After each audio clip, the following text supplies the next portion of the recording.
इस बार सोमवार को सावन शुक्ल पंचमी तिथि है, जिसको नाग पंचमी के नाम से जानते हैं।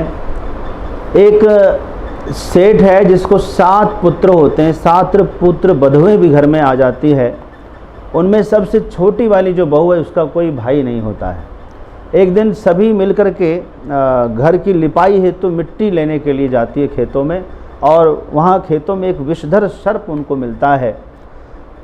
सब बहुएं उनको मारना चाहती हैं, परंतु छोटी वाली बहू ने कहा कि यह एक निर्दोष है, इसे नहीं मारना चाहिए, तो उनकी रक्षा हो गई। और जाते समय उस छोटी वाली बहू ने सर्प से कहा कि आप यहीं इंतज़ार करना, हम लोग फिर आएंगे, दोबारा मिलेंगे आपसे। तो सर्प वहाँ इंतज़ार करता रहा, सब चली गई और छोटी वाली बहू घर जाकर भूल गई अपने कामों में। अगले दिन वह जब उसको याद आती है कि हमने किसी को वचन दिया है वहाँ जाने का, तब वो अगले दिन अपने और सब साथियों के साथ वहाँ आती है और देखती है कि सर्प वहीं बैठा हुआ इंतज़ार कर रहा है, बड़े गुस्से में है। उसने कहा, क्षमा करना सर्प भाई, मुझे आने में विलम्ब हुआ और हम भूल भी गई, मुझे क्षमा करना, मैं आपसे क्षमा चाहती हूँ। तो वो सर्प कोई सामान्य नहीं था, वो तो इच्छाधारी सर्प था। और उसने कहा कि तुमने मुझे भाई कहा इसलिए मैं तुम्हें क्षमा करता हूँ, वरना आज तुझे मैं डस लेता झूठ बोलने के कारण। और फिर 2-4 बातें हुई, सब लोग अपने अपने काम में लगे। वापस जाते समय उस भाई ने कहा कि सुनो, आज से तुम मेरी बहन हो, मैं तुम्हारा भाई हूँ। उसने कहा कि अच्छा हुआ, मेरा कोई भाई भी नहीं है, तुम मेरे भाई बन गए। तो कहा ठीक है, मैं एक दिन तुम्हारे घर में आऊँगा।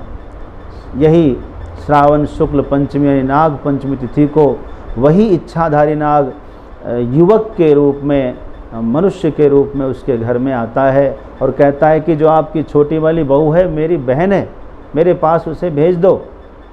लोगों ने कहा कि उसके तो कोई भाई है नहीं। कहा लेकिन मैं दूर के रिश्ते का भाई हूँ, बाहर गया हुआ था, अभी आया हूँ, लेने के लिए आया हूँ, भेज दो। तो लोगों ने भेजा। जब निकट में आई तो उसने धीरे से कान में कहा कि मैं तुम्हारा मुँह बोला भाई हूँ, सर्प जो था वही भाई हूँ, और मेरे साथ चलो, तुम डरना नहीं।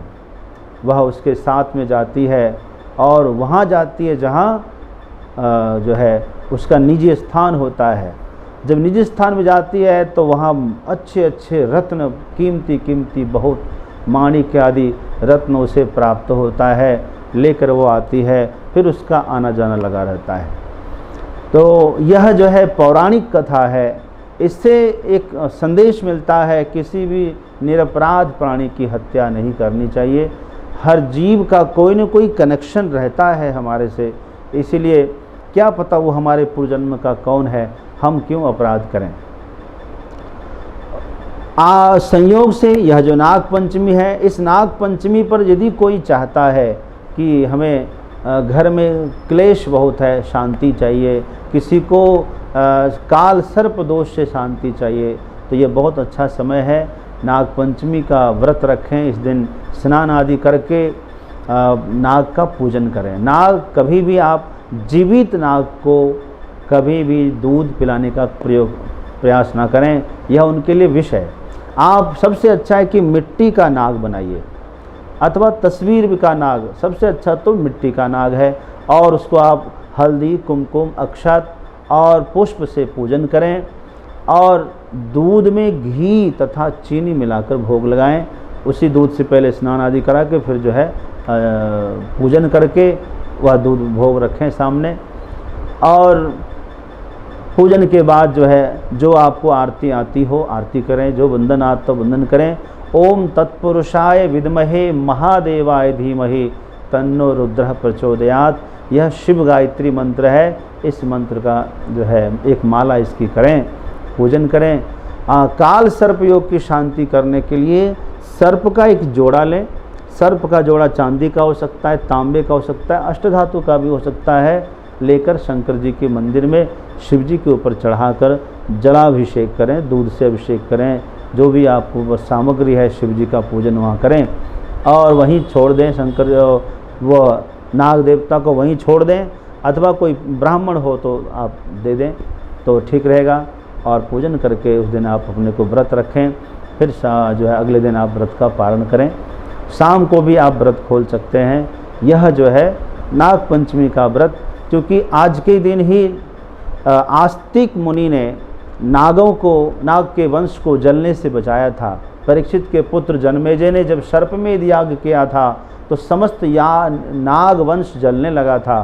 तब देवराज इंद्र ने आस्तिक मुनि को भेजकर भिक्षा लेकर के, उसने भिक्षा में यही मांगा जन्मेजय से आस्तिक मुनि ने कि आप जो है यज्ञ को रोक दें।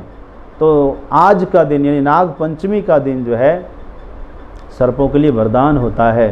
कोई आस्तिक का उच्चारण भी करता है तो सर्प उसको डसते नहीं, सर्प उसको छोड़कर चले जाते हैं। तो सर्पों के लिए यादगार दिन होता है वह, इसीलिए हम लोग जो है सनातनी परंपरा के लोग नागों का आदर करते हैं। कभी सर्प को मारते नहीं हैं, भगा देते हैं। आप स्वयं हट जाते हैं, निवेदन कर लेते हैं तो वो हट जाता है। इस प्रकार जो है नाग पंचमी का बड़ा सुंदर महत्व है। इस दिन जो है कभी भी सुई फरसा आदि का प्रयोग नहीं होना चाहिए, जैसे सिलाई कढ़ाई आदि प्रयोग इस दिन नहीं करना चाहिए।